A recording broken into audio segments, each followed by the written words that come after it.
কাঠিগড়ায় দুই গোষ্ঠীর মধ্যে সংঘর্ষের ঘটনার তীব্র নিন্দে জানালো চৌরঙ্গী বাজার কমিটি।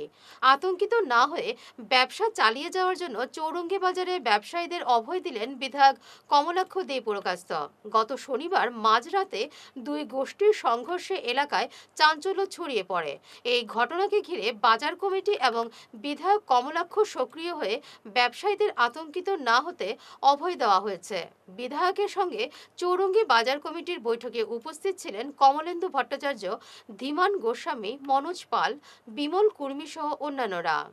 বিগত 5 তারিখ আমাদের চৌরঙ্গী বাজারে যে বিক্ষিপ্ত ঘটনাটা হয়েছে, এটার লেগে আমরা খুব মর্মাহত এবং আমরা বাজার কমিটির তরফ থেকে নিন্দা জানাই। এরকম ঘটনা যাতে ভবিষ্যতে না ঘটে। গত 5 তারিখ যে ঘটনাটা আমাদের বাজারে 4-5টা দোকান ভাঙচুর হয়েছে এবং বাজারের মধ্যে গণ্ডগোল হয়েছে, এইগুলা ঘটনা এবং বাজারে আমাদের মহাজনও 2-4 জনে মাইর খাইছে। এইসব ঘটনা আমরা বাজার কমিটির তরফ থেকে নিন্দা খুব বেশিভাবে জানাইলাম। কারণ হলো গিয়া স্বাধীনতার পর থেকে এই চৌরঙ্গী বাজার আমরা চলে, কিন্তু এইরকম ঘটনা কোনোদিন ঘটছে না।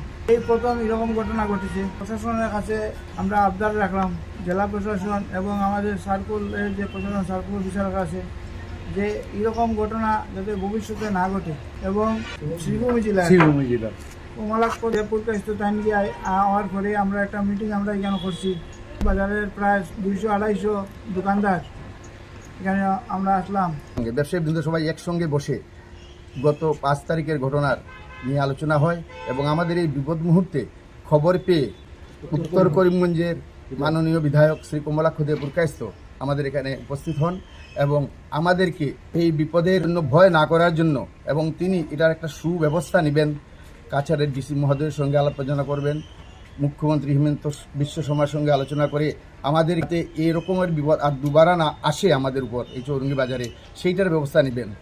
তাই আমি কাঠিগড়া চৌরঙ্গী বাজারের পক্ষ থেকে বিধায়ক কমলাক্ষ দে পুরকাস্তকে অশেষ ধন্যবাদ জানাই। তিনি এই বিপদ মুহূর্তে আমাদেরকে মনে বল বাড়িয়ে দিয়ে গেছেন এবং আমরাও শান্তিপ্রিয় মানুষ, আমরা কোনোদিনই প্রথমে কোনো দরবার কাজে লিপ্ত হই না, কিন্তু এই ধরনের একটা বিপদ এসে গেছে, তাই আমাদেরকেও নিজস্বভাবে সক্রিয় থাকতে হবে যাতে আর দ্বিতীয়বার যেন এই ধরনের আর কোনো বিপদ হয় না, আমরা সবাই মিলে যেন একসঙ্গে চলতে পারি।